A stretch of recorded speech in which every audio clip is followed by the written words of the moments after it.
Ուղիղ 10 տարի առաջ այս օրերին պատերազմ էր, որը տևեց ընդամենը 4 օր և բոլորիս հիշողության մեջ մնաց որպես քառօրյա պատերազմ։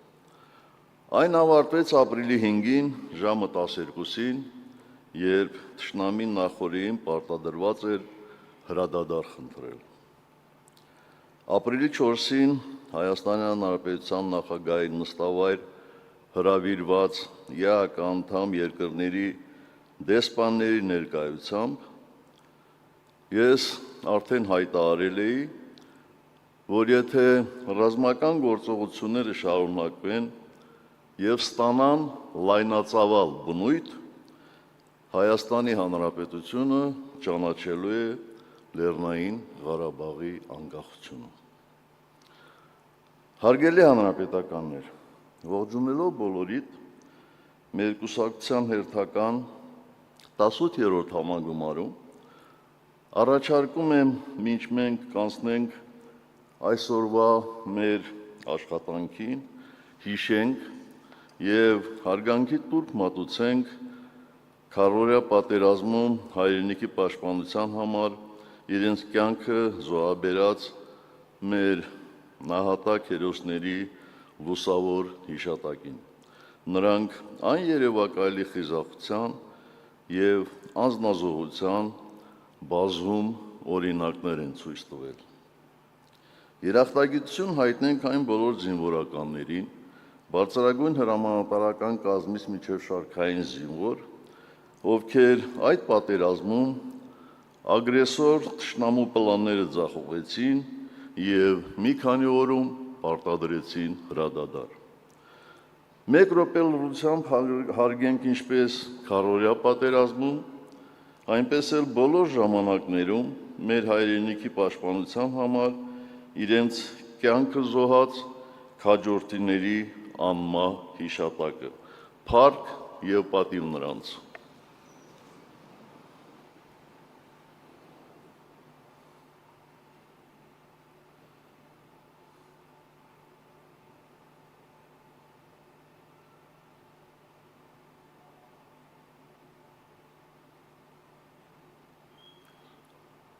Շնորհակալ եմ։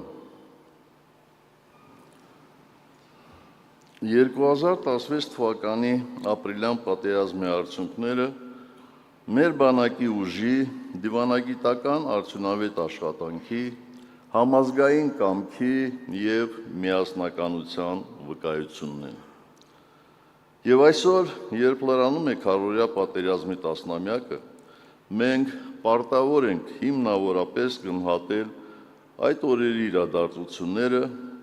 դրանց ազդեցությունը բանակցային գործընթացի վրա և մեր երկրի ներքաղաքական կյանքում։ Ակնհայտ է, որ լայնամասշտաբ ռազմական գործողություններ սկսած հակառակորդի նպատակները ձախողվեցին, որովհետև նա չկարողացավ ոչ միայն կոտրել մեր պաշտպանական առաջնագիծը, այլև մեր միասնականությունը, հավատը և արժանապատվությունը։ Այդ օրերին համախմբված աշխարհասփյուռ հայ ժողովուրդը ցույց տվեց, որ իր ընտրությունն արժանապատիվ խաղաղությունն է, իսկ ինքնապաշտպանությունը իր բնորանում անվտանգ ապրելու երաշխիքը և անօտարելի իրավունքը։ Այդ օրերին թե հայկական բանակը, թե հայկական դիվանագիտությունը միասին ծառայում էին երկու հայկական պետությունների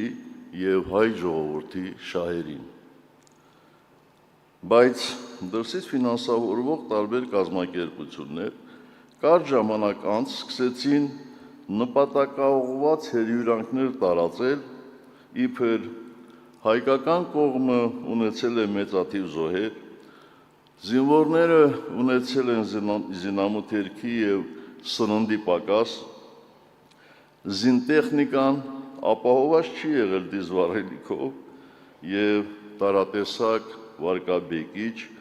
անհիմն բամբասանքներ ու մեղադրանքներ հայկական բանակի վերաբերյալ։ 2018 թվականի իշխանազավթումից հետո բանակի միտումնավոր վարկաբեկման ու թուլացման ծրագրի շրջանակներում Հայաստանի կառավարիչները շարունակեցին տարաբնույթ և զազրելի շահարկումներ, բամբասանքներ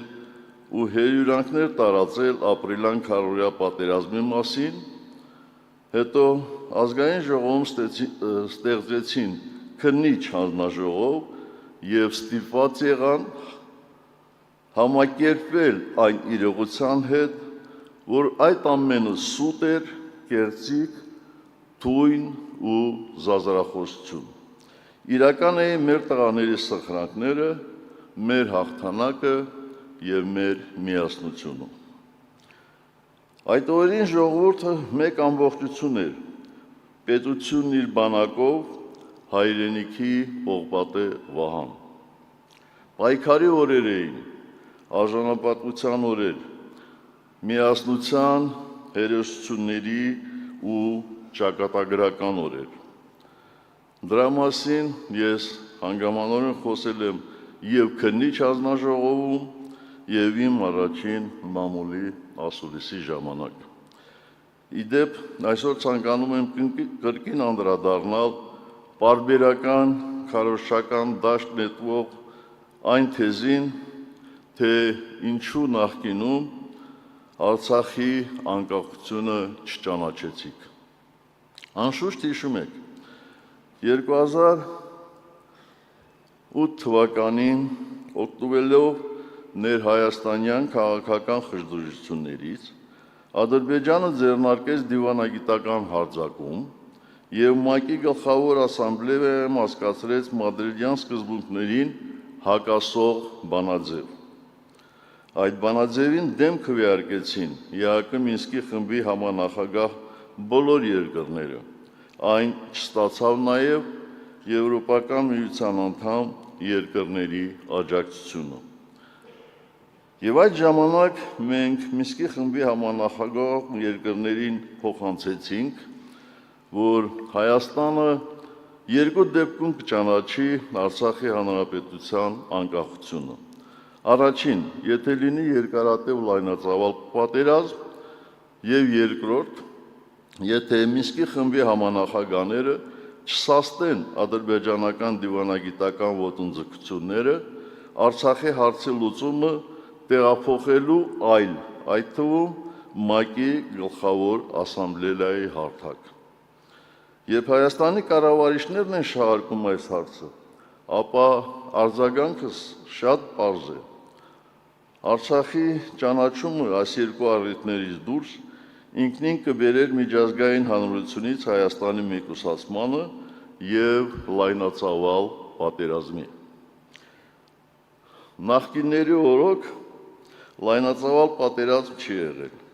Չի եղել մեր մարտունակ բանակի և մեր դիվանագիտական արդյունավետ աշխատանքի շնորհիվ, հետևաբար բանակցային գործընթացը հարվածի տակ չի դրվել։ Սրանց օրոք 2020-ի պատերազմը ցավոք արդեն լայնածավալ մասշտաբեր ընդունել, աղետալի հետևանքներ ուներ և չկանգնեցվեց մի վախկոտ պոպուլիստի պատճառով ու ձգվեց 44 օր, ինչ եթե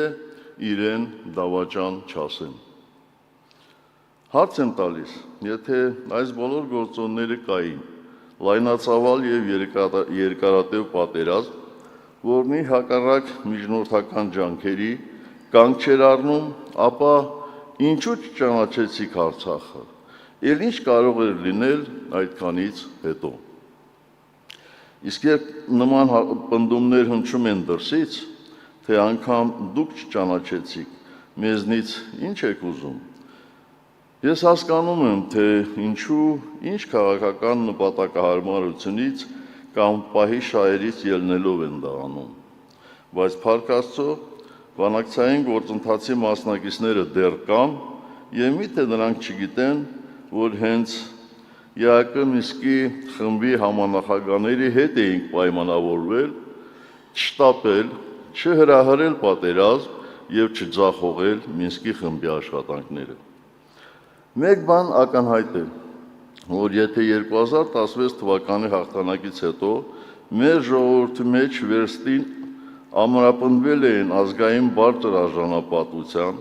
միասնականության, հայոց բանակի նկատմամբ հավատի զգացումները, ինչպես նաև բանակցային սեղանի շուրջ հայկական կողմի դիրքերը, ապա ցավոք 2020 թվականի 44-օրյա պատերազմից հետո ապազգային կապիտուլյատ կառավարիչների գործունեության հետևանքում Հայաստանում ձևավորվեց ներքաղաքական ծանր ճգնաժամ, հուսահատություն, անվստահություն սեփական ուժերի նկատմամբ եւ հասարակության բևեռացում, իսկ բանակցային սեղանի շուրջ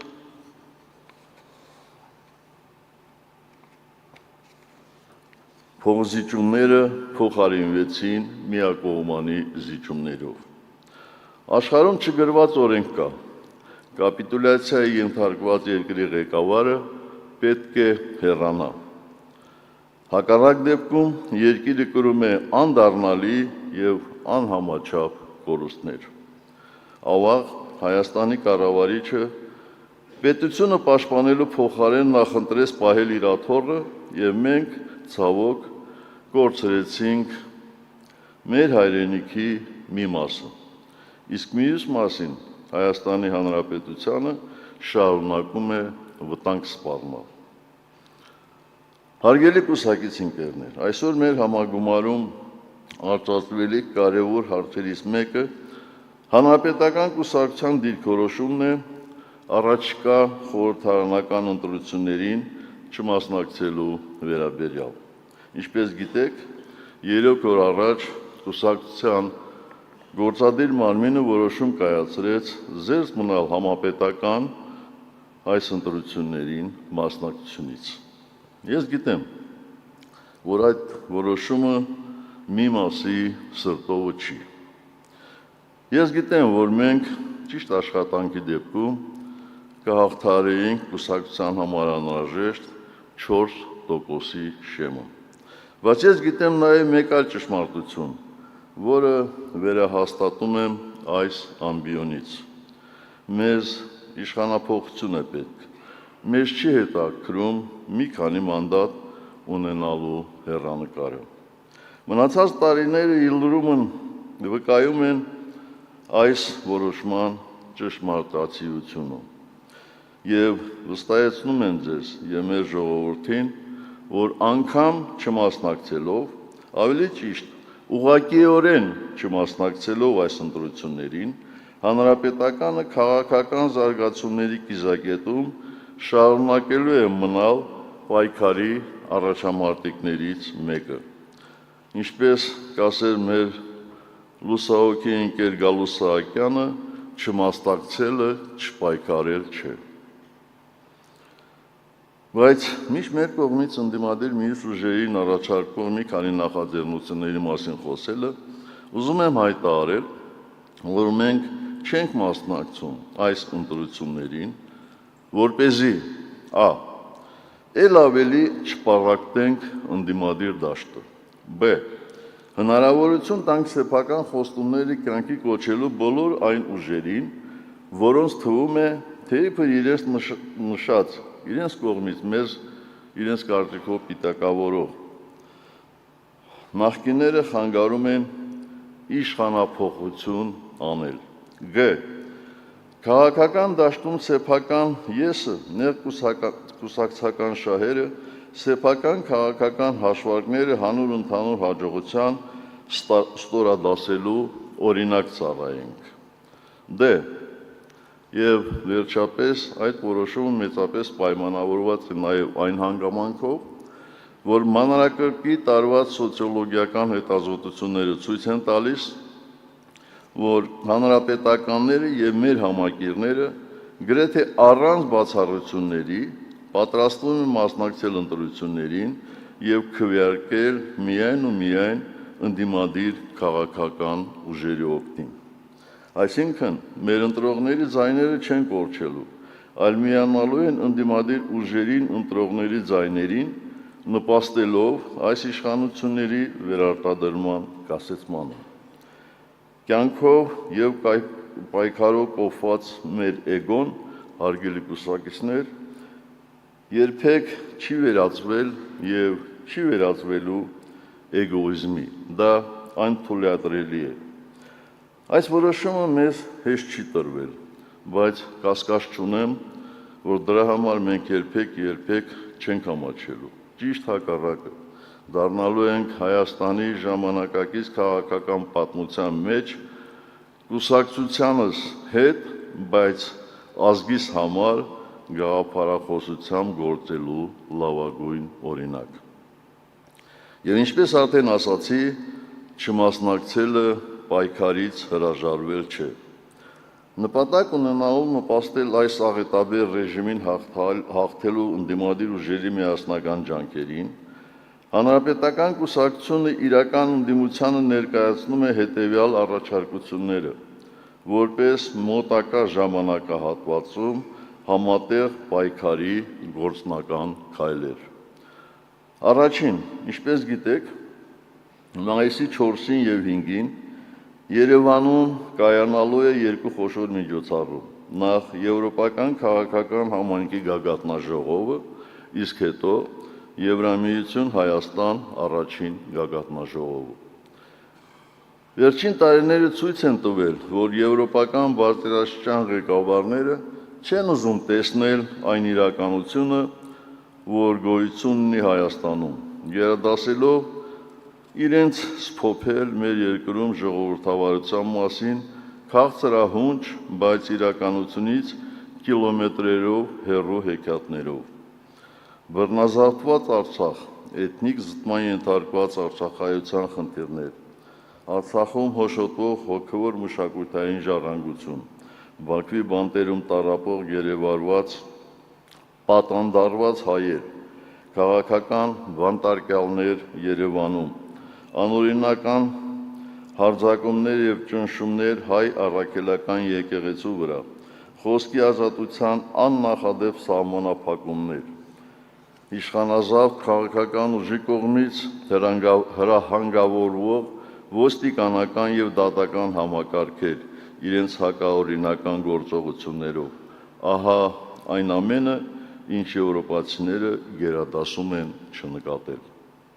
Եվ մենք, որպես փորձառու եւ պատասխանատու կուսակցություն, առաջարկում ենք մյուս ընդդիմադիր ուժերին, որոնք ըստ ամենայնի զբաղված կլինեն բացառապես իրենց քարոզարշավներով, մեզ վերապահել այդ միջոցառումների օրերին համատեղ, կրկնում եմ, համատեղ ձեռնարկումներ մշակելու եւ իրականացնելու գործում։ Մի քանի տասնյակ բարձրաստիճան պատվիրակությունների, օրենքի եւ եվրոպական քաղաքական մշակույթի շրջանակներում պետք է ներկայացնել ամբողջ իրականությունը Հայաստանի ժողովրդավարության մասին։ Այն, ինչ այս ռեժիմը պլանավորել է որպես նախընտրական խնջույք, պետք է եւ կարող է դառնալ ընտրություններից առաջ մեր երկրի դառը իրականությունը ներկայացնելու առիթ, ճշմարտության պահ։ Եվ հանրապետականը կարող է այս ամենը համակարգել մյուս ընդդիմադիր ուժերի հետ համագործակցությամբ, եթե իհարկե նրանց կհետաքրի նման առաջարկը եւ եթե նրանք ժամանակ կգտնեն միանալ եւ միասին զբաղվել նաեւ համազգային այս խնդիրներով։ Երկրորդ, շատ է խոսվում այն մասին, որ առաջիկա ընտրություններին ռեժիմին հաղթելու համար հարկավոր է մոտիվացնել մեր քաղաքացիներին, ապահովել մասնակցության բարձր ցուցանիշ։ Մենք հայտարարում ենք, որ հանրապետական կուսակցության գործունեությունը այս համագումարից սկսած մինչև հունիսի 7-ը ուղղված է լինելու համապետական այդ ընտրություններին մեր հայրենակիցների մասնակցության խթանմանը, որ գնան կարգախոսի ներքո, տարաբնույթ ակցիաներով, քարոզչությամբ, տեղեկատվական արշավներով, բնակիչների հետ հանդիպումներով։ Մենք կօգտագործենք ամեն հնարավորություն համոզելու մեր քաղաքացիներին գնալ ընտրատեղամասեր, եւ ընտրել այնպիսի ուժերի, որոնք վերջ կտան Հայաստանի այսօրվա նվաստացմանը, վերջ կտան այս դավադիր աղետաբեր ռեժիմին։ Երրորդ, գաղտնիք չէ, որ այս փուլում իրական ընդդիմադիր ուժերը հայտարարում են, որ բացառում են որևէ համագործակցություն իշխող ռեժիմի հետ։ Բազմիցս մենք համոզվել ենք եւ ավաղ, այստեղ մենք եւս ունենք մեր դառը փորձը վերջին խորհրդարանական ընտրություններից հետո, երբ քաղաքական ուժերը կարող են նման հայտարարություններ անել, սակայն միշտ հայտնում են անհատներ, որոնք դրժում են այդ որոշումը եւ թուլացնում ընդդիմադիր դաշտը, հակվելով իշխող ռեժիմի ճամփարին։ Ուստի մենք առաջարկում ենք, որ հիմնական ընդդիմադիր ուժերին նմանօրինակ հայտարարություններից բացի, այդ ուժերի նախընտրական ցուցակի առաջին 3 տասնյակում գտնվողները կապիտուլյանտ ռեժիմի հետ չհամագործակցելու, ընդդիմադիր դաշտը չլքելու բարոյական պարտավորություն վերցնեն, ստորագրելով համապատասխան հուշագիր եւ փաստացի համադրելով քաղաքական եւ անձնական դիրքորոշումները։ Եվ վերջապես 4-րդ, հայտնի է, որ մեր կուսակցության աշխատանքների մեջ կարևոր է եղել ոչ միայն այս ռեժիմի դեմ պայքարը, այլև իշխանափոխությունից հետո մեր երկիրը ստեղծված իրավիճակից հանելու ծրագիրը։ Գիտեք, որ շաբաթներ շարունակ այդ ծրագրի վրա աշխատել են մեր կուսակցական ընկերներն ու մասնագետները, եւ մենք կազմել ենք տարբեր ոլորտներում հնարավոր եւ առաջնահերթ քայլերի, մոտեցումների, առաջարկների շտեմարան։ Քանի որ հանրապետականը չի մասնակցելու առաջիկա ընտրություններին, ուստի այդ շտեմարանը ծրագրային բազմաթիվ դրույթներով մենք պատրաստ ենք տրամադրել ցանկացած ընդդիմադիր ուժի, ում դա կհետաքրքրի։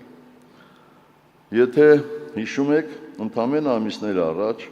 մեր կուսակցության 35-ամյակի ընդլայնված խորհրդի նիստում ընդունված բանաձևում հրամայական համարելով կապիտուլյանտ իշխանություններից օր առաջ ազատվելը սահմանել էինք 3 առաջնահերթություն իշխանափոխությունից հետո։ Առաջին, երկրի ներսում համերաշխության մթնոլորտի ստեղծում, որպես ազգային անվտանգության տեսանկյունից կարևորագույն խնդիր, իհարկե անպատիժ չթողնելով ավանտյուրիստներին եւ ներկայիս կապիտուլյանտների ռեժիմի աններելի հանցագործությունները։ Երկրորդ, Հայաստանի Հանրապետության զինված ուժերի մարտունակության վերականգնում 21-րդ դարի մարտահրավերներին համապատասխան։ Երրորդ, մասնագիտական բարձր որակի դիվանագիտական կորպուսի ձևավորում եւ Հայաստանի Հանրապետության դաշնակիցների ու գործընկերների հետ հարաբերությունների վերականգնում, տարբերակելով գործընկերներին դաշնակիցներից, վերաարժևորելով ու նոր իմաստ հաղորդելով Հայաստանի Հանրապետության արտաքին հարաբերությունների քաղաքական, տնտեսական եւ անվտանգային բաղադրիչներին։ Քանի դեռ չենք հասել այս առաջնահերթությունների իրագործմանը, դրանք մնում են մեր կուսակցության կարճաժամկետ եւ երկարաժամկետ գերակայությունները։ Մեր տեսլականը պարզապես խոստումների կամ երազանքների ցուցակ չէ։ Այն բարոյական պարտավորություն է եւ ոչ երբեք կեղծ քաղաքացիական պայմանագիր։ Մենք չենք համակերպվի մեր ինքնիշխան տարածքով որևէ միջանցքի գոյության հետ, որքան էլ նենգորեն մեզ մոլորեցնեն, թե դա միջանց չէ։ Այն ոչ մի ձևով չի ընդհանրում Հայաստանի ապաշրջափակում։ Ինչ անունով էլ կոչեն, դա մեր ոչ բարեկամ հարևանների 100-ամյակների երազանքն է, որը նրանք չեն էլ թաքցնում։ Տրիպի մասին մենք մեր անհանգստությունը հայտնել ենք եւ վերջնական եզրակացության կգանք դրա էությունը, բաղադրիչները, իրականացման միջոցներն ու մեխանիզմները լիովին բացահայտելուց հետո։ Մենք համարում ենք, որ հայ-ադրբեջանական բանակցությունները պետք է ընթանան ոչ թե թուլության, այլ ազգային միասնության ներուժի դիրքերից։ Պետք է վերականգնվի հավասարակշռված արտաքին քաղաքականությունը, ոչ թե այլոց բավարարելու, այլ հայ ժողովրդի շահերը սպասարկելու նպատակադրումով։ Հայաստանը չպետք է լինի ոչ հաճախորդ պետություն, ոչ մակաբույծ պետություն, ոչ էլ էթնոգրաֆիկ թանգարան։ Հարգելի հանրապետականներ, մեր կուսակցության ծրագրի հիմնադրույթներում շատ հստակ շարադրված են հանրապետականի առաքելությունն ու նպատակը, ինչպես նաև պետության գործունեության հիմնական սկզբունքների և ուղղությունների վերաբերյալ մեր մոտեցումները։ Բայց ոչ մի տեղ նշված չէ, որ այդ ամենը իմաստ ունի միայն այն ժամանակ, երբ մենք իշխանություն ենք։ Այդ հիմնադրույթները մեր քաղաքական ուժի արժեհամակարգային հենքն են, մեր գործողությունների առանցքը, բոլոր իրավիճակներում լինենք իշխանություն, թե ընդդիմություն։ Եվ մենք դա ապացուցել ենք, հանրապետականը քաղաքական ուժ է, ոչ թե պաշտոնի, այլ գաղափարի ուժով։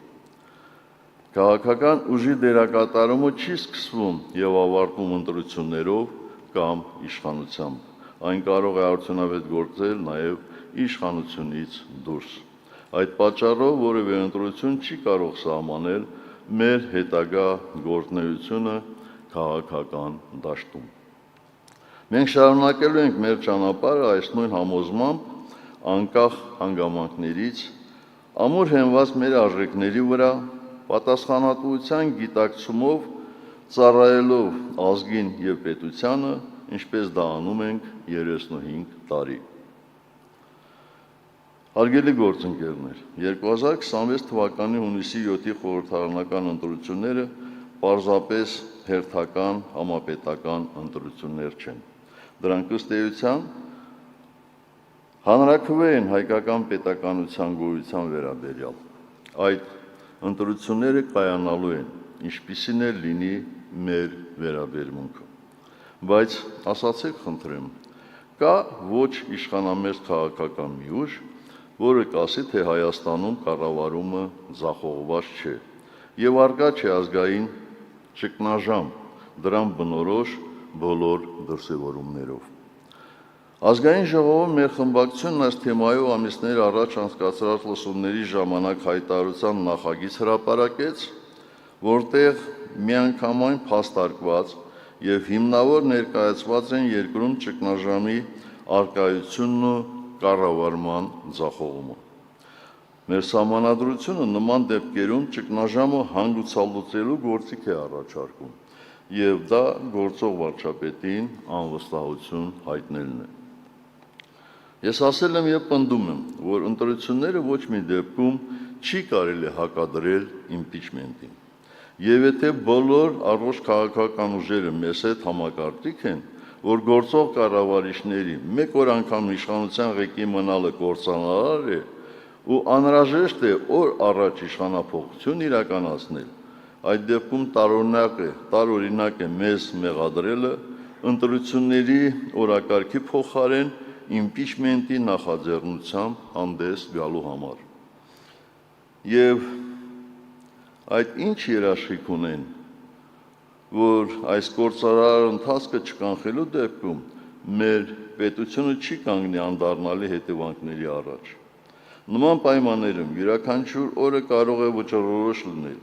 իսկ անգործությունը ճակատագրական։ Սա ոչ թե ինքնանպատակ քայլ է, այլ միջոց կանխելու ավելի մեծ կորուստները և ստեղծելու նոր քաղաքական իրավիճակ, որտեղ հնարավոր կլինի իրական մրցակցային ընտրություններով ձևավորել վստահելի իշխանություն։ Հակառակ դեպքում մենք եթե շարունակենք հապաղել և առաջնորդվել միայն ընտրական գործընթացներով, ապա կարող ենք պարզապես անդառնալի կորուստների ցանկը բազմապատկել։ Հարգելի կուսակիցներ, պատմության մեջ կան ժամանակահատվածներ, երբ երկիրը կանգնում է ընտրության առաջ, ոչ թե կուսակցությունների, ոչ թե անհատների, այլ արժանապատվության և հարմարվողականության միջև, լինելիության և չգոյության միջև, ճշմարտության և կեղծիքի միջև։ Այսօր մենք ապրում ենք հենց այդպիսի ժամանակներում, և պատմությունը ցույց է տալիս, որ ժողովուրդները հաղթահարում են ճգնաժամն այն պահին, երբ որոշում են այլևս չապրել այդ պսևդոիրականության մեջ, երբ ինչ-որ պահի ասում են բավական է, այլևս չենք հանդուրժի անպատասխանատվությունը, հանդուրժողականությունը, հարմարվողականությունը, կեղծիքը, անտարբերությունը, բավական է պառակտումը։ Ակնհայտ է, որ այսօր երկրի կառավարումը հիմնված է ստի և անպատասխանատվության վրա։ Հայաստանի կառավարիչների ամենաուժեղ կողմը ամոթ չունենալն է։ Նրանք կարող են ուղիղ նայել մարդկանց աչքերին և ստել, նաև զրպարտել։ Հենց այդպես 44-օրյա պատերազմում հաղթելու ենք ասելով տարան պարտության։ Արցախը Հայաստան է և վերջ ասելով հանձնեցին Արցախը։ Արցախը հանձնեցինք, որ պաշտպանենք Հայաստանն ասելով, անպաշտպան թողեցին Հայաստանի սահմանները և թույլ տվեցին, որ թշնամին անարգել թափանցի այդ սահմաններից ներս օկուպացնի տարածքներ։ Ժողովրդավարության բաստիոն ենք տարածաշրջանում ասելով երկրում հաստատեցին բռնապետություն։ Բանակցություններում կարմիր գծեր ունենք հայտարարելով չունեցան ոչ մի այդպիսի գիծ։ Բանակը բարեփոխում ենք ասելով թուլացրին և քանդեցին բանակը։ Ժողովրդի ծառան ենք ասելով, ժողովրդի հաշվին շռայլորեն ապրելով և զվարճանքի տեսարաններով ծաղրեցին և մինչև հիմա ծաղրում են նույն այդ ժողովրդին։ Արցախի անվտանգության երաշխավորն ենք ասելով, ի վերջո միայնակ թողեցին հերոսաբար մինչև վերջին վայրկյանը պայքարող Արցախին, իսկ հետո լկտիաբար հայտարարեցին, թե արցախցիները փախչել են իրենց երկրից, իրենց բնօրանից։ Անբարոյականությունը զավեշտը հասել են այնտեղ, որ Արցախի հերոսական ժողովրդին փախած կամ թռած է անվանում մի մարդ, ում ամբողջ կյանքն ու քաղաքական կենսագրությունը հիմնված է փախուստի և թռչելու վրա։ 44-օրյա պատերազմի ժամանակ փախչել է իր վարած պատերազմում պարտության պատասխանատվությունից, իսկ պատերազմից հետո սեփական ժողովրդից փախչել և վախեցած թաքնվել է բունկերում։ Մի բան է մնում, որ այս շղթան ստանա իր ավարտն տեսքը, որ նա փախչի կառավարության իր աշխատասենյակից միայն մինչև հերթական աղետը մեր երկրի գլխին բերելը։ Սրանք ասում են նաև, թե 2020-ին մեզ սպանդանոց տարավ ՀԱՊԿ-ը։ Իհարկե, ՀԱՊԿ-ը աշխարհի ամենաարդյունավետ ռազմաքաղաքական կառույցը չէ, բայց հատ ինչպես էր ստացվում, որ նույն ՀԱՊԿ-ը 2016-ին Երևանում գագաթնաժողովի ժամանակ հատուկ փաստաթուղթ էր ընդունում Լեռնային Ղարաբաղի հակամարտության հետ կապված, որտեղ ամրագրում էր նաև Արցախի ժողովրդի ինքնորոշման իրավունքի իրացման անհրաժեշտությունը։ ՀԱՊԿ-ի հետ պետք էր ճիշտ և համբերատար աշխատել, չփչացնել հարաբերությունները մինչև պատերազմ, իսկ պատերազմից հետո չընդունել նեղացածի կեցվածք և այդքանով հանդերձ վերջերս անամոթաբար համաձայնել ստանալ ՀԱՊԿ-ի անդամ երկրներից մեկի պետական բարձր պարգևը։ Սրանք մսխել են Հայաստանի բոլոր դիվանագիտական հաջողությունները։ Անցյալ տարեվերջին անգամ ընտրողաբար հրապարակված արցախյան բանակցությունների փաստաթղթերի փաթեթը վկա։ Այս ամբիոնից ուզում եմ վերստին ընդգծել. մենք մշտապես բանակցել ենք Արցախի ժողովրդի ինքնորոշման իրավունքի իրացումը միջազգայինորեն երաշխավորելու համար։ Մենք մշտապես բանակցել ենք Արցախի ինքնիշխան պետականության ամրապնդման համար։ երբեք չենք վարանել աշխարհի հզորներին դիվանագիտորեն, բայց հստակ բանաձևել մեր ակնկալիքները եւ բանակցել դրանք կյանքի կոչելու համար հրապարակված փաթեթը վկա։ Արցախյան բանակցային ժառանգությունը այո նույնպես մսկվել է անբարով, հակապետական քայլերով եւ գիտակցաբար։ Մսկվել է եւ այդ ճանապարհին մոտեցվել է պատերազմը, որի ժամանակ ոչ մի գործընկեր մեր երկրի կողքին չկանգնեց, որովհետև բոլորը կուշտ էին իրեն գժի տեղ դրած եւ սեփական ժողովրդին գեոպոլիտիկ խաղերի զոհասեղանին դրած ղեկավարից։ Ոչ, դեպի սպանդանոց մեզ ոչ թե հապկն է տարել, դեպի սպանդանոց մեզ տարել եք դուք։ Իսկ հիմա սրանց լկտիությունը հասել է այն աստիճանի, որ բաց տեքստով սեփական ժողովրդին սպառնում են պատերազմով։ Պատկերացնում եք, պատերազմ վերածները պատերազմ բերողներ են փնտրում։ Արցախը հանձնածները Արցախ հանձնողներ են փնտրում։ Չնայած ինչու եմ զարմանում։ Մինչև հիմա էլ Նիկոլ բերածները Նիկոլ բերողներ են փնտրում։ Մեր քաղաքական դաշտը կարծես երկերեսանության փառատոնը կեղծավորության շքերթ լինի։ Պարոնայք, մենք այդ խաղերում չկանք։ Մենք ազնիվ խաղի կանոնների կողմնակիցն ենք։ Պատերազմ բերել եք եւ պատրաստ եք կրկին բերել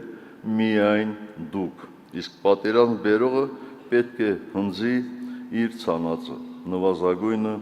իշխանափոխությամբ, առավելագույնը պատժով, օրենքի ողջ խստությամբ։ Սա է պահանջում ոչ միայն աստվածային արդարության կանոնը, այլև մեր ժողովրդի կենսական շահը։ Սրանք ասում են կամ մենք, կամ պատերազմ, այսինքն մեզ ստիպում են ընտրել վախի եւ չարիքի միջև, որպես ընտրության միակ տարբերակ։ Մինչդեռ իրականում կա այլ տարբերակ, օրինակ, այլ իշխանություն, ուժեղ բանակցային թիմ, այլ իշխանություն, նոր անվտանգային ռազմավարություն, այլ իշխանություն, փոխշահավետ դաշնակցային հարաբերություններ եւ այս շարքը կարելի է շարունակել որպես վախի եւ չարիքի այլընտրանք։ Դատելով կապիտուլյանտ ռեժիմի նկատմամբ հասարակության մեջ արկա օրեցօր մեծացող դժգոհություններից, որը փաստում են նաեւ սոցիոլոգիական հետազոտությունները, կարող եք պնդել, որ մեր ժողովուրդն այլևս չի ցանկանում ապրել ստի, նվաստացման, բռնատիրության պայմաններում եւ իր համար արդեն կատարել է այդ շատ կարևոր ընտրությունը։ Իսկ թե հունիսին այդ ընտրության արդյունքները որքանով պաշտպանված կլինեն, մեծապես կախված է մինչև այդ օրն իրականացվելիք աշխատանքից, քանի որ այսպես շարունակվելու դեպքում, երբ գործող ռեժիմը շինծում եղադրանքներով ձերբակալում է քաղաքական մրցակիցներին, բռնաճնշումների ենթարկում նրանց աջակիցներին, պետական միջոցները ծախսում ոչ այնպես, ինչպես կծախսվեին ոչ ընտրական տարում, երբ բռնի մեթոդներով, բանտարկություններով լրացնում է ազատ խոսքը,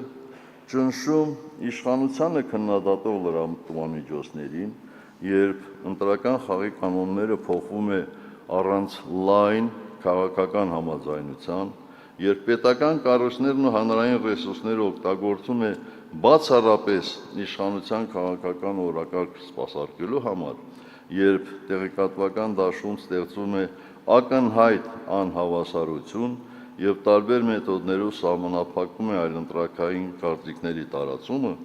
ընտրություններն արդեն կարող ենք կեղծվող համարել։ Եվ երբ ի լրումն վերը թվարկածի դրսից արտաքին որոշ դերակատարներ ընտրություններից առաջ այլևս անթաքույց ընդգրկում են իրենց նախապատվությունը,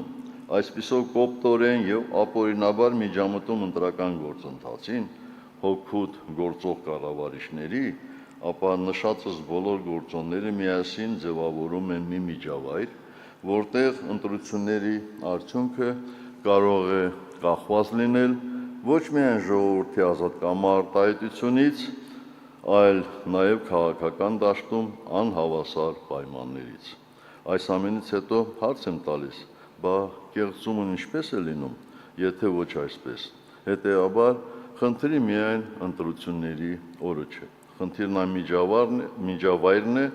որը ձևավորում է միջև ընտրությունները։ Ուրեմն այստեղ լրջորեն մտածելու եւ մտահոգվելու բան կա։ Այստեղ ցանկանում եմ կարևոր մի հայտարարություն անել, եթե impeachment այնուամենայնիվ տեղի չունենա, ապա անկախ այն հանգամանքից, թե որ քաղաքական ուժերը կմասնակցեն ընտրություններին, եթե գործող ռեժիմը անհավասար պայմաններում վարչական ռեսուրսի չարաշահմամբ եւ անընդունելի այլ մեթոդներով դարձյալ կզավթի իշխանությունը, հանրապետականը պատրաստ է իր տեղը զբաղեցնել հետընտրական պայքարի առաջին շարքերում։ Հարգելի գործընկերներ, մենք այստեղ ենք ոչ նրա համար, որ ծափահարենք եւ գողոբանենք իրար, դա չափազանց ալուրջ եւ անպատասխանատու կլներ։ Մենք չպետք է վարանենք եւ պարտավոր ենք խոսել մեր սխալների ու ձախողումների մասին։ Եվ սա առաջին նման դեպքը չի։ Մեր կուսակցության օրինակով կարող ենք ասել, որ սխալների վերլուծությունը ոչ թե թուլացնում, այլ զորացնում է, որովհետև քաղաքական ուժը, որը չի կարողանում ընդունել իր անցյալը, չի կարող կառուցել ապագա։ Դա մեզ անկաշկանդ առաջ նայելու, սխալներից դասեր քաղելու, իրատեսորեն գործելու հնարավորություն կտա։ Այո, պետք է խոստովանենք, որ ընդդիմադիր ուժերը, որոնց թվում նաև մենք հանրապետականներս, ձախողեցինք լայն ազգային շարժում ստեղծելու գործընթացը, ընդհանուր նպատակի շուրջ ընդդիմադիր ուժերի միավորումը, որը կարող էր կանգնեցնել այս խելագարությունը։ Մենք մնացինք մասնատված, կասկածամիտ միմյանց հանդեպ, կրելով հին հակասությունների բեռը, մինչդեռ նավը շարունակում է խորտակվել։ Ազգային ուժերս այս տարիների ընթացքում հայրենավաճառ գործող կառավարիչների դեմ կանգնած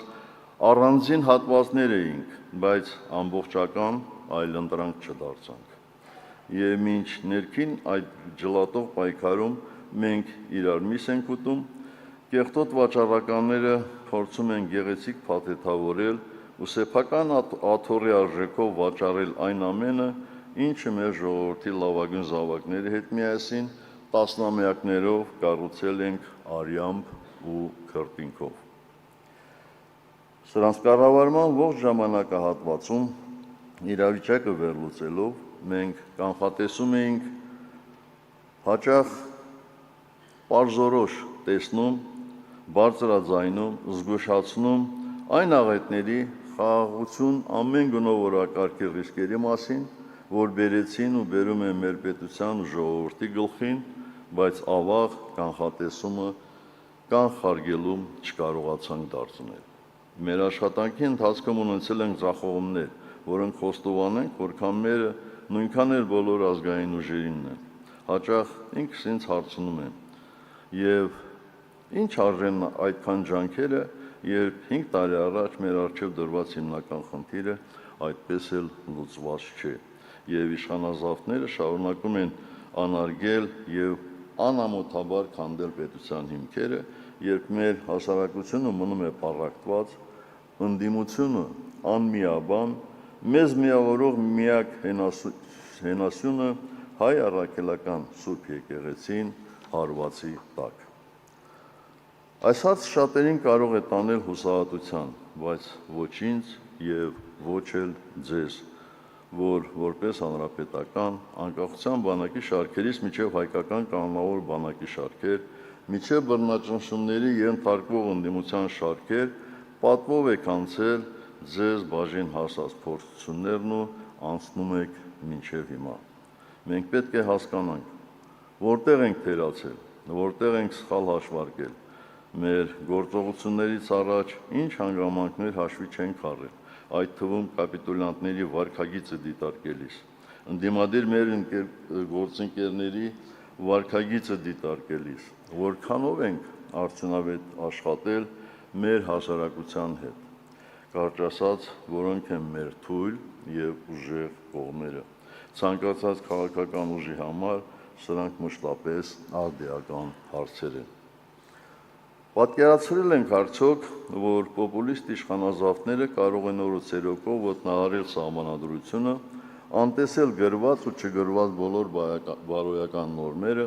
սեփական աթոռը պահելու դիմաց անամոթաբար վաճառել մեր ազգային արժեքները եւ չկրեն ոչ մի պատասխանատվություն։ Կապիտուլյանտը ժամանակին մեղադրում էր, թե գործող սահմանադրությունը Սերժ Սարգսյանի հագով կարված կոստյում է։ Իսկ հիմա արի ու տես, որ պատրաստում է մեր սահմանադրությունից Ալիևի հագով կոստյում կարել, քանի որ այդպես են ուզում Ալիևը եւ նրա ավագ եղբայրը։ Մենք քննադատում ենք արտաքին դերակատարների մեր երկրի հանդեպ իրենց պահվածքի համար, բայց պետք է նաև ինքներս մեզ հարցնենք, ինչու է միջազգային հանրությունը այդպես վարվում։ Պատասխանը դաժան է, որովհետև Հայաստանը կորցրել է իր արժանապատվությունը, որովհետև սրանք մեզ դարձրել են մի երկիր, որին կարելի է հրել դեպի դուռը, որովհետև սրանք մի կողմից ձախողում են փոխշահավետ, կրկնում են փոխշահավետ, ինստիտուցիոնալ կապեր ստեղծել է Արևմուտքի հետ, իսկ մյուս կողմից փչացնում փոխադարձ հարգանքի վրա կառուցված հարաբերությունները Ռուսաստանի հետ։ Մինչդեռ արտաքին քաղաքականությունը չպետք է վերածվի այլ երկրների հետ այնպիսի հարաբերությունների, երբ քո երկրի տարածքում ուրիշները միայն սեփական կենսական շահերն են առաջ մղում, թքած ունենալով քո իսկ շահերի վրա։ Սա արդեն արտաքին քաղաքականություն չէ, այլ օտար շահերի սպասարկմամբ արտաքին թելադրանքի ընդունում։ Եկեք նայենք այսօրվա կամ ինչպես սրանք են սիրում կրկնել իրական Հայաստանին։ Աշխարհակական առումով մենք մեկուսացած ենք։ Ռուսաստանի հետ հարաբերությունների ճգնաժամը թաքցվում է կամ մինչև այս վերջին 2-3 օրը թաքցվում էր հեշտ փողերի եւ արհեստական խթանիչների վրա ադրճրած ապրանքաշրջանառության հետևում։ ՀԱՊ անդամակցությունը սառեցված է, բայց մենք ոչ մի այլ անվտանգության երաշխիք չունենք որևէ տեղից։ Հարևան Իրանի հետ երբեմնի բարիդրացական հարաբերությունները վերածվել են վախվորած անդեմ հարաբերությունների, երբ վախենում են անգամ ժամանակին ցավակցություն հայտնել այդ երկրի հոգևոր առաջնորդի եւ ռազմաքաղաքական ղեկավարության մի շարք ներկայացուցիչների զոհվելու կապակցությամբ։ Եվրամիության դիտորդական առաքելությունը արդեն համոզվել ենք, դիտում է, բայց չի պաշտպանում։ Ու դեռ հարց է, թե ինչ ճակատագիր կունենա ապագայում։ Ամերիկյան գործընկերությունը, որը հայտարարվեց մեծ աղմուկով, պայմանավորված է կես խաղաղության օրակարգի, նույնն է թե ամենօրյա սպառնալիքի ներքո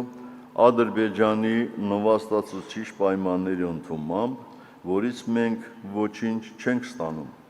Փոխարենը մեր իսկ ինքնիշխան համարվող տարածքում հայտնվում ենք չափազանց մեծ վտանգների առաջ։ Եվ եթե որևէ մեկը կպնդի, թե Միացյալ Նահանգների նման հզոր պետության ղեկավարն է այդ խաղաղության երաշխավորը, ապա այստեղ ես հարց ունեմ, այդ դեպքում ինչու են լռության մատնվում Ալիևի հանրային ելույթներում Հայաստանի Հանրապետության տարածքների նկատմամբ հավակնությունները, ուղիղ սպառնալիքները, թե դրանք կոնֆլիկտ հրահրելու վտանգ չեն պարունակում, իսկ Հայաստանում անկախության հռչակագրին սահմանադրության մեջ հղում անելը նույնիսկ պատարակի ժամանակ Արցախի Հանրապետություն բառակապակցության արտաբերումը պատերազմի կոչ է համարվում որոշ անմեղսունակ վախկոտների համար։ Այսպես շարունակվելու դեպքում չի բացառվում, որ որոշ ժամանակ հետո արգելվելու է արտաբերել նաև Հայաստանի Հանրապետության բառակապակցությունը, փոխարենը ոչ կոնֆլիկտային է համարվելու Արևմտյան Ադրբեջանը, բա հո խաղաղությունը հարվածի տակ չեն դնելու։ Միգուցե սա մի քիչ չափազանցություն է, բայց ցավոք սրտի այս 8 տարիների ընթացքում մենք տեսանք գործողություններ, տեսանք երևույթներ, որ որևէ պարագայում մինչ այդ մենք չէինք կարող պատկերացնել։ Հարգելի գործընկերներ, նախորդ համագումարից հետո մինչև օրս ընդդիմության դիրքերից մենք շարունակում ենք պայքարել ընդդեմ այն գործընթացի, որ ներկայիս կառավարիչները աղյուս առ աղյուս կազմաքանդում են պետությունը, միաժամանակ դիֆերամներ ձոնելով գոյություն չունեցող ժողովրդավարությանը։ Այսօր կուսակցության հերթական համագումարում մենք պարտավոր ենք հաշվետու լինել, խոսել ինչպես անցած տարիներին մեր առջև դրված ներկուսակցական խնդիրների լուծման ուղղությամբ կատարված աշխատանքի, դրանց արդյունքների, այնպես էլ հանրապետականի համար շատ ավելի կարևոր վերկուսակցական համազգային խնդիրների ու մտահոգությունների, դրանց հաղթահարման ուղղությամբ նաև մեր մասնակցությամբ իրականացված քայլերի, մեր սխալների ու ձեռքբերումների եւ որ կարևոր է հետագա անելիքների մասին այս վճռորոշ ժամանակահատվածում։ Սակայն մինչ այդ ջերմությամբ հիշենք մեր այն կուսակից ընկերներին, ովքեր այս ընթացքում հրաժեշտ տվեցին երկրային կյանքին, այդ թվում հանրապետականի ակունքներում կանգնած Ռազմիկ Զոհրաբյանին, Գալուստ Սահակյանին, Վազգեն Կարախանյանին։ Նրանց հիշատակը վառ է մեր սրտերում, իսկ կյանքի ուղին անվերապահ նվիրումի եւ աննկուն պայքարի խորհրդանիշ։ Կուսակցության նախորդ համագումարից հետո ցավոք մեր երկրում ողբերգական ճակատագրական իրադարձություններ տեղի ունեցան, որոնք ոչ միայն անխուսափելի ազդեցություն ունեցան ներքաղաքական գործընթացների, ընդդիմադիր քաղաքական ուժերի գործունեության վրա, այլև տարածաշրջանում նոր եւ վտանգավոր զարգացումների դուռ բացեցին։ Եվ այսօր մենք կանգնած ենք մի իրականության առաջ, որը սոսկ քաղաքական խնդիր չէ, այլ համազգային ցավ ու փորձություն։ Շատերին թվում էր, թե 44-օրյա պատերազմն իր աղետալի հետևանքներով ամենասարսափելին է, որ կարող էր պատահել մեր ժողովրդի հետ այս արկածախնդիր եւ ապազգային կառավարիչների օրոք։ Մենք այդպես չէինք կարծում։ Մենք շատ պարզ տեսնում էինք, թե ինչպես են անամոթաբար կրկին խաբում եւ մոլորեցնում մեր ժողովրդին։ Դեռևս մեր նախորդ համագումարում հորդորում էինք չապրել պատանքներով եւ չդադարել ամեն օր բոլոր հնարավորություններով գործել ազգադավ ուժերի դեմ։ Այո, մենք տեսնում ենք, թե ինչպես են կապիտուլյանտ իշխանությունները պատերազմի շոկը չհաղթարած ժողովրդին նոյեմբերի 9-ի փաստաթղթի ստորագրումը ներկայացնում որպես խաղաղության դարաշրջանի սկիզբ եւ համոզում, թե պարտությունից հետո բացվում է նոր էջ, թե իբր այդ ստորագրությունը ճանապարհ է հարթում կայունության, անվտանգության եւ խաղաղության համար։ Սակայն շատ չանցած վերջնականապես պայթեց խաղաղության դարաշրջան կոչվող փուչիկը։ 2022 թվականի դեկտեմբերին Արցախը հայտնվեց լիակատար շրջափակման մեջ,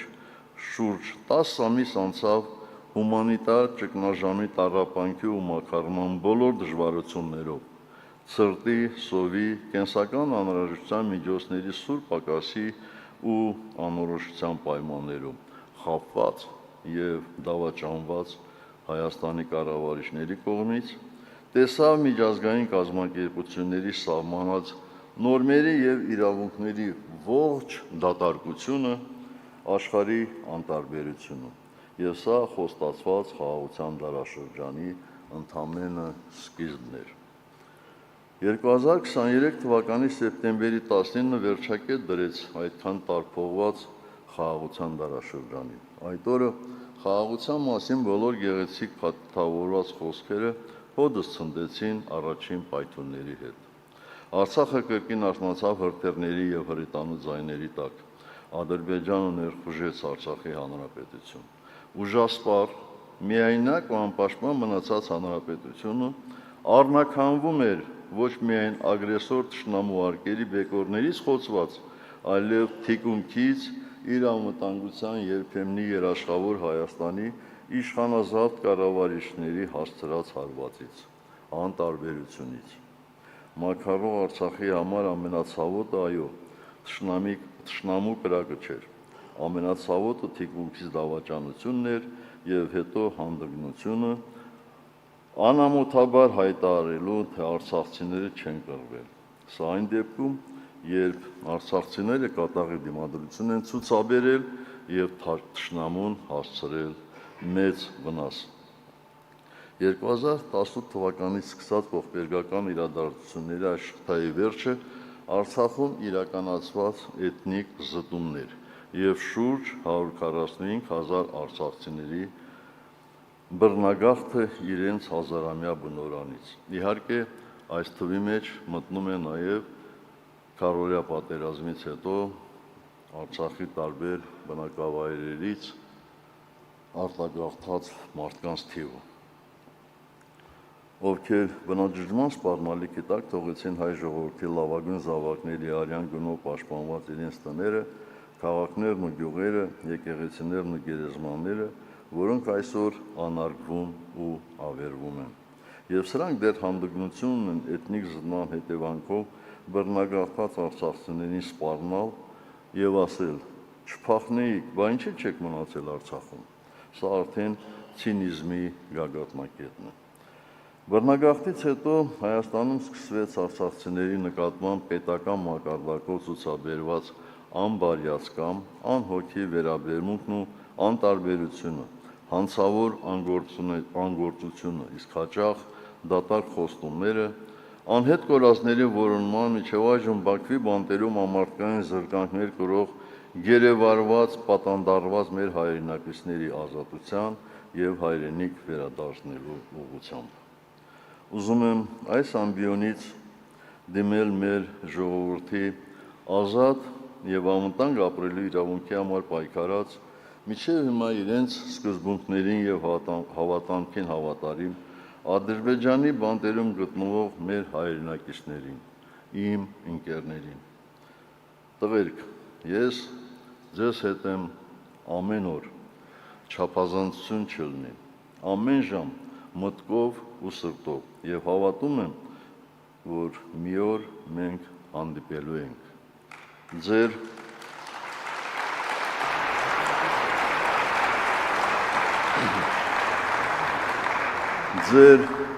Ձեր արժանապատիվ կեցվածքը անմարդկային այդ պայմաններով ավելի խոսուն է և հարգանքի արժանի, քան ազատության մեջ շատերի պահվածքը։ Հարգելի կուսակից ընկերներ, մենք չենք կարող ընդունել, թե ամեն ինչ ավարտվել է, թե Արցախը ջփակված է, ինչպես փորձում են պարտադրել կապիտուլյանտները իրենց սուտ ու փուչ խոցելի ու կեղծ խաղաղության քարոզչությամբ։ Նման մոտեցումը ոչ միայն քաղաքականապես անհեռատես է, այլ նաև հակասում է միջազգային իրավունքի սկզբունքներին և մարդու հիմնարար իրավունքներին, որոնք վկայում են արցախցիների սեփական բնօրրան անվտանգ վերադարձի անօտարելի իրավունքի, նրանց կյանքի, ազատության և արժանապատվության միջազգային երաշխիքների ապահովման, անհայտ կորածների ճակատագրերի պարզման պարտավորության մասին։ Ի վերջո, այդ մարդկանց ընտանիքները տարիներով սպասում են լուրի, ապրում ծանր անորոշության մեջ, չիմանալով սգալ, թե հույսով սպասել իրենց հարազատին։ Միջազգային մարդասիրական իրավունքը, այո, պարտավորեցնում է հակամարտության կողմերին պարզաբանել անհայտ կորածների ճակատագիրը և ապահովել նրանց ընտանիքների ճշմարտությունն իմանալու իրավունքը։ Արցախի հարց շարունակում են մնալ բաց նաև այն պատճառով, որ տասնյակ հազարավոր մարդիկ իրենց պատմական հայրենիքից բռնի տեղահանման հետևանքով զրկված են մշակութային և հոգևոր ժառանգությունից օգտվելու հնարավորությունից, սեփականության իրավունքից, ինչպես նաև իրենց համայնքային և հանրային կյանքի բնականոն շարունակությունից։ Միջազգային երաշխիքների ներքո իրենց բնակավայրեր Արցախի հայրերի արժանապատիվ վերադարձի իրավունքը անքակտելի իրավունք է և որևէ մեկը չի կարող այդ իրավունքից զրկել արցախցիներին, թեև մենք համոզված ենք, որ եթե Հայաստանի գործող կառավարիչները վերընտրվեն, ապա այդ անկարգելի իրավունքն էլ են աչքաթողանելու։ Իրական եւ կայուն խաղաղությունը չի կարող կառուցվել առկա խնդիրները պարտադրանքով մոռացության մատնելու քաղաքականությամբ։ Հարգելի հանրապետականներ, վերջին տարիներին մեր կուսակցությունը շարունակել է պայքարել այս տարբեր աղետաբեր կառավարիչների ապազգային քաղաքականության դեմ իր բոլոր հնարավորություններով աջակցություն ցուցաբերել Արցախից տեղահանված մեր քաղաքացիներին, հետամուտ եղել նրանց իրավունքների պաշտպանությանը միջազգային եւ ներքաղաքական հարթակներում։ Մենք բազմիցս բարձրաձայնել ենք անվտանգային մարտահրավերների մասին, փորձելով համախմբել հասարակությունը եւ առաջարկել լուծումներ, որոնք բխում են Հայաստանի եւ հայ ժողովրդի երկարաժամկետ շահերից։ Անցած տարիներին կուսակցությունը շարունակել է աշխատել նաեւ իր կառույցների ամրապնդման, երիտասարդների ներգրավման եւ գաղափարախոսության տարածման ուղղությամբ, համոզված լինելով, որ միայն կազմակերպված եւ պատասխանատու քաղաքական ուժը կարող է արդյունավետ դիմակայել մեր երկրի առջև ծառացած փորձություններին։ Այս տարի լրանում է Հայաստանում առաջին կուսակցական քաղաքական դպրոցի հիմնադրման 10 տարին։ Այն կրում է իմ ընկերոջ երջանկահիշատակ Անդրանիկ Մարգարյանի անունը։ Դեռևս 2016 թվականին կարևորելով երիտասարդների քաղաքական ու քաղաքացիական գիտակցության մակարդակի բարձրացումը, նոր սերնդի մրցունակ առաջնորդների պատրաստումը, ազգային պահպանողական գաղափարների հանրայնացման կարևորությունը մենք հիմնադրեցինք այս դպրոցը։ Այսօր այն ունի շուրջ 850 շրջանավարտ, մտածող երիտասարդների համայնք, ինչպես շատ դիպուկ բնորոշել է դպրոցի շրջանավարտներից մեկը։ Էականն այստեղ թիվը չէ, այլ բազմապատկիչ էֆեկտը, երբ գաղափարները, գիտելիքը, արժեքները փոխանցվում են նաև կողքիններին։ Հենց այս գիտակցումով է, որ մենք առանձնահատուկ ուշադրություն ենք արժանացնում մեր կուսակցական կառույցներից հատկապես երիտասարդական եւ ուսանողական կազմակերպություններին, որոնք ի պատիվ իրենց բավական ակտիվ եւ նախաձեռնողական են։ Նրանց գործունեությունը նաև վերջին տարիներին էր բոլորիս աչքի առջև։ Մեր երիտասարդներն իրենց հավաք ընկերների հետ եղել են դիմադիր պայքարի առաջին շարքերում, ենթարկվել բռնությունների, ազատազրկվել, բայց չեն ընկրկել եւ չեն լռել։ Մեր երիտասարդական կազմակերպությունները նաև ակտիվ համագործակցություն են ունեցել արտերկրների գործընկեր կազմակերպությունների հետ, մասնակցել համատեղ բազմաթիվ միջոցառումների։ Ես ինքս երբեք չեմ զլանում եւ տարբեր առիթներով հաճախակի հանդիպում եմ մեր երիտասարդներին, զրուցում նրանց հետ, լսում նրանց տեսակետը, արկա խնդիրների վերաբերյալ, պատասխանում ինձ ուղղված հարցերին։ Ինքս էլ հարցեր եմ ունենում։ Ինձ հետաքրքիր է երիտասարդ ընդդիմադիր կուսակցական լինելու նրանց շարժառիթը։ Ինչն է նրանց բերել ընդդիմադիր հանրապետական հենց այս ծանր ժամանակաշրջանում, երբ այստեղ չեն տրվում աշխատանքի, կարիերայի, բարեկեցիկ ու հանգիստ կյանքի խոստումներ, փոխարենը կան բոլոր այն դժվարությունները, որ բաժին են ընկնում ընդդիմադիր քաղաքական ուժին։ Լսածս պատասխանները խոսում են մեր երիտասարդների արժեքային համակարգի, պատասխանատվության գիտակցման մասին, որը անշուշտ ձևավորվել է նրանց դաստիարակության հիման վրա, փառք ու պատիվ նրանց դաստիարակացնողներին եւ ուսուցիչներին։ Հենց այս սերունդն է, որ վաղը պետք է կրի թե պետական, թե հանրային եւ թե քաղաքական կյանքի պատասխանատվությունը, ավելի գիտակից, ավելի պատրաստված եւ ավելի հաստատակամ։ Սա ներդրում է Հայաստանի ապագայի մեջ եւ մենք շարունակելու ենք այս ուղղությամբ մեր ջանքերը։ Հաշվետու ժամանակահատվածում չեմ կարող չանդրադառնալ մեր կուսակցական կանանց գործունեությանը։ Նրանք մեզ հետ հավասարապես ամուր կանգնած են եղել պայքարի առաջին շարքերում, իրենց հետևողականությամբ եւ նվիրվածությամբ ապացուցելով, որ պատրաստ են կուսակցական ընկերների հետ միասին պատվով կատարել իրենց վերապահված առաքելությունը։ Անցած տարիներին հանրապետական կանայք ակտիվ գործունեություն են ծավալել նաև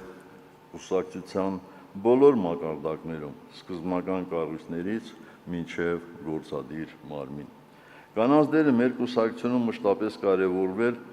ու բարձր է գնահատվել, եւ այդ դերը շարունակելու առանցքային մնալ մեր ընդհանուր պայքարի եւ հաջողության ճանապարհին։ Ուստի կուսակցության սպասելիքները, ինչպես նաև երիտասարդական եւ ուսանողական, այնպես էլ կանանց կազմակերպությունից էլ ավելին են։ Մի քանի օրից հանրապետությունում նշվելու է Մայրության ու Գեղեցկության օրը։ Օգտվելով առիթից ցանկանում եմ այս ամբիոնից շնորհավորել մեր հերոսացի մայրերին, քույրերին, բոլոր կանանց, ներառյալ հանրապետական կանանց, հղու լավագույն բարեմաղթանքներ։ Անդրադառնամ նաև այս գումարման ազգային ժողովում մեր կուսակցության ներկայացուցիչների աշխատանքին, պատիվ ունեմ խմբակցության շրջանակներում։ Նշեմ, որ ի սկզբանե խորհրդարանում մանդատ ունենալը մեր նպատակը չէր եւ այսօր էլ չէ։ 2021 թվականի ընտրությունների մասնակցելու վերաբերյալ մեր հրապարակային տեսակետները կա,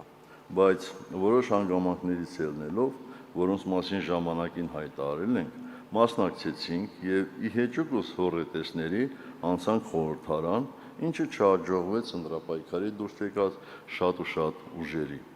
Մենք ազգային ժողով գործողեցինք մեր падգամավորներին հստակ նպատակով ընդդիմադիր գործընկերների հետ համագործությամբ անել առավելագույնը սահմանադրական ճանապարհով պարլամենտական բոլոր գործիքների կիրառմամբ օր առաջ ազատվելու իշխանազավթ ապազգային կառավարիչներից։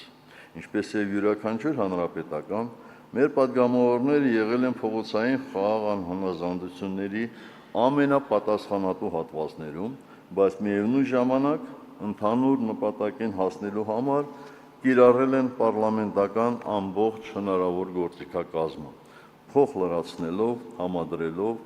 պարլամենտական աշխատանքը եւ պայքարը փողոցում։ Նրանք առանց այլևալության պատրաստ են եղել ցանկացած պահի վայր դնել իրենց մանդատները, եթե դա ծառայելու էր հիմնական նպատակին։ Իսկ եթե այդպիսով իրենց առջև դրված խնդիրը չէր լուծվելու, ապա շարունակել պայքարը պարլամենտական դիվանագիտության շրջանակներում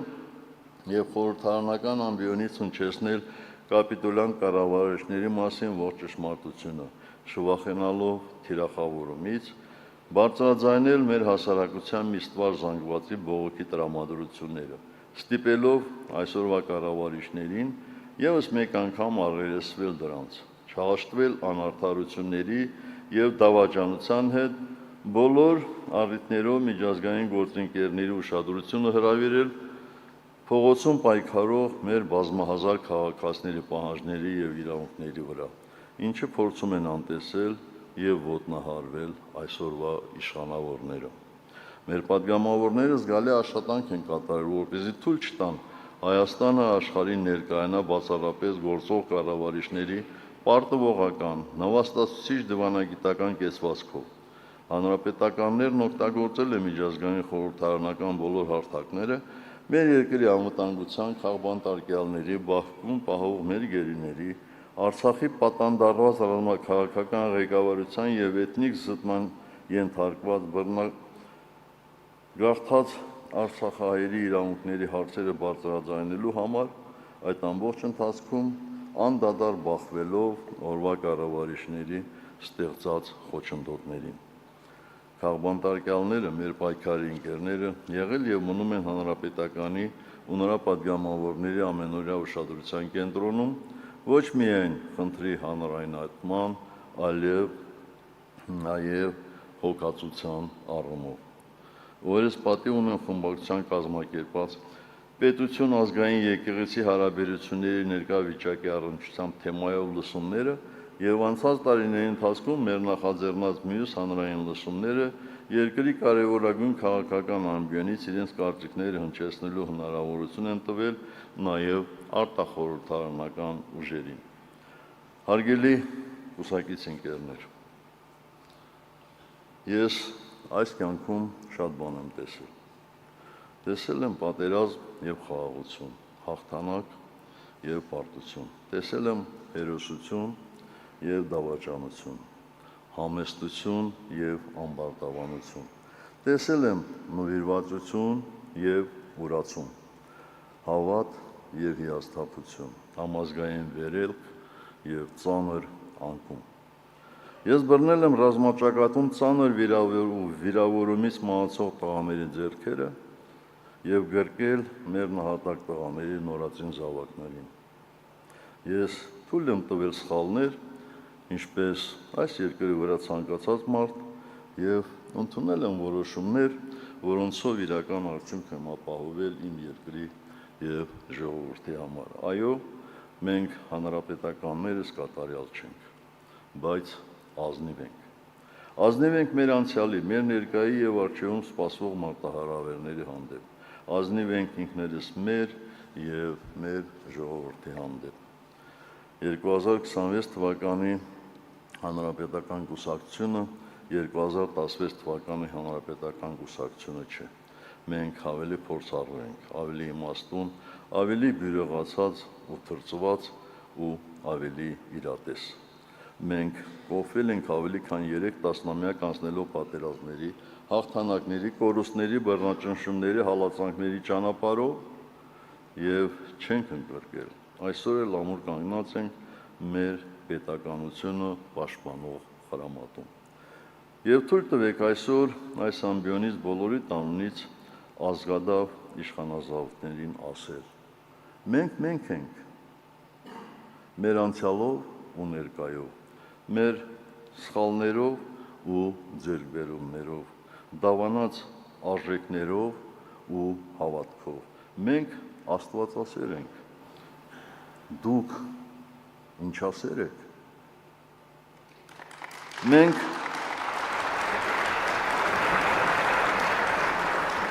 Մենք մեր ժողովրդինն ենք, իսկ ումն եք դուք։ Մենք հայ ենք, մեր պրոբլեմներով, մեր խնդիրներով, մեր համակարգով արժեքային, իսկ ով եք դուք։ Դուք հայոց ցեղասպանությունը կասկածի տակ դնողներ եք։ Դուք Արցախ Հայաստանի վզին թոք համարող եք։ Դուք անկախության հռչակագիրը կոնֆլիկտի ու կախվածության հռչակագիր համարողներ եք։ Դուք ամոթալի էջ եք Հայաստանի պատմության մեջ, որը պետք է անհապաղ շրջել, և մենք դա մեր առաջնահերթ խնդիրն ենք համարում։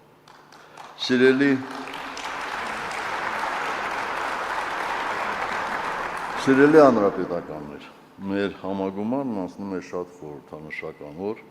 երբ հայոց բոլոր եկեղեցիներում, մայր հայրենիքում թե Սփյուռքում պատրաստվում են հանդիսավորության նշել հայ առաքելական Սուրբ եկեղեցու տաղավար տոներից մեկը՝ Սուրբ Զատիկը։ Զատիկը միայն տոն չէ, այն հաղթանակի խորհուրդն է, կյանքի հաղթանակը մահվան նկատմամբ, չարի հաղթանակը բարու նկատմամբ, ճշմարտության հաղթանակը ստի նկատմամբ, լույսի հաղթանակը խավարի նկատմամբ։ Այն հիշեցում է, որ ինչպես յուրաքանչյուր մարդ, այնպես էլ ցանկացած ժողովուրդ իր պատմության ընթացքում կանգնում է ընտրության առջև՝ մնալ խավարի և հուսահատության մեջ, թե զատվել չարից, վեր կանգնել և վերածնվել հավատով, արժանապատվությամբ ու միասնականությամբ։ Թող այս խորհուրդը լինի նաև մեր քաղաքական և ազգային ուղենիշը զատվելու այն ամենից, ինչը թուլացնում է մեր պետությունը, պարտավորական մտածողությունից, կեղծիքից, անպատասխանատվությունից և ապազգային ընթացքից, զատվելու և միավորվելու այն արժեքների շուրջ, որոնք դարերով պահել են մեր ժողովրդին՝ հավատք, հայրենիք, պետականություն և ազգային արժանապատվություն։ Թող Զատկի նախատոնակը դառնա ընտրության պահը, զատվելու խավարից և ընտրելու լույսը, վերջ տալու պառակտմանը և միավորվելու համազգային նպատակների շուրջ, չհաշտվելու ազգային պարտությանն ու նվաստացման հետ, կերտելու արժանապատիվ, հզոր և հավատով ապրող Հայաստան։ Ուստի առաջարկում եմ, որ մեր համագումարից հետո Զատկի նախատոնակի այս օրը բոլորս գնանք Ճրագալույցի պատարագին, Մայր Աթոռ Սուրբ Էջմիածին կամ յուրաքանչյուրս մեր բնակավայրի եկեղեցի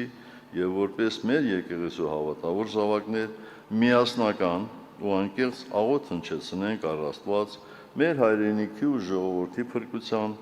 արժանապատիվ ապագայի եւ մեր նահատակների հոգիների խաղաղության համար։ Հարության տոնի մեծ ավետիսը դարեր ի վեր մեզ հիշեցնում է մեկ ճշմարտություն, եւ ժողովուրդը զատվում է չարից եւ վերադառնում լույսին, սկսվում է նոր կյանքը, եւ այդ նոր կյանքը մենք պարտավոր ենք կերտել միասին հանուն Հայաստանի։ Շնորհակալություն բոլորիդ, Աստված օրհնի Հայաստանի Հանրապետությունը, Աստված օրհնի Հայաստանի Հանրապետական կուսակցությունը եւ թող մեր հերոսամարտի նահատակների բոլոր հոգիները առաջնորդեն մեզ դեպի մի ապագա, որն արժանի է նրանց զոհաբերությանը։ Շնորհակալ եմ, սրանով ես ավարտեցի իմ հաշվետու զեկույցը։